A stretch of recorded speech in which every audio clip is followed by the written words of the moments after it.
প্রিয় দর্শক, আসসালামু আলাইকুম আরহামতুল্লাহি ওয়া বারাকাতুহু। সুপ্রিয় দর্শক, আশা করছি আল্লাহ তাআলার অশেষ রহমতে আপনারা সকলেই অনেক ভালো আছেন। তো দর্শক, আজকে একদিনই ভাই আমাদের মাঝে প্রশ্ন করেছেন এবং উনি জানতে চাইছেন যে মুহতারাম শায়েখ, আমি জানতে চাই যে দুই ভাই মিলে এক নামে কুরবানি করা জায়েজ আছে কিনা, বা দুই ভাই মিলে এক নামে কুরবানি দিলে সেটিকে জায়েজ হবে? যদি এই বিষয়টা সম্পর্কে আমাকে বিস্তারিত জানাতেন তাহলে অনেক উপকার হতো। তো ধন্যবাদ প্রিয় দিনী ভাই, আপনি অত্যন্ত গুরুত্বপূর্ণ ও জীবন ঘনিষ্ঠ একটি প্রশ্ন করেছেন আমাদের মাঝে। আমরা ইনশাল্লাহ আপনার প্রশ্নটির যথার্থ উত্তর দেব। তো ভিডিওটি না টেনে সম্পূর্ণ দেখুন। তো প্রিয় প্রশ্নকারী দিনী ভাই, দেখুন, দুই ভাই মিলে এক নামে কুরবানি, এটিকে এক নামে কুরবানি না বলা উচিত। এক অংশে কুরবানি করা জায়েজ কিনা এটি বলা উচিত।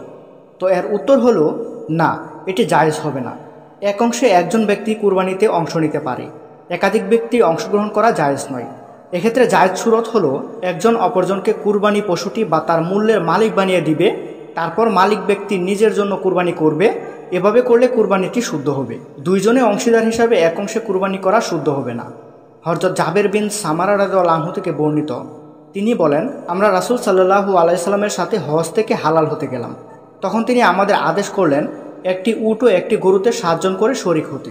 তো প্রিয় প্রশ্নকারী দিনী ভাই, এতে করে বোঝা যায় যে একজন ব্যক্তি যার উপর কুরবানি ফরজ হয়েছে সে শুধু একজন ব্যক্তিই কুরবানি দিতে পারবে, দুইজনে মিলে এক শরীকে কুরবানি দিলে হবে না।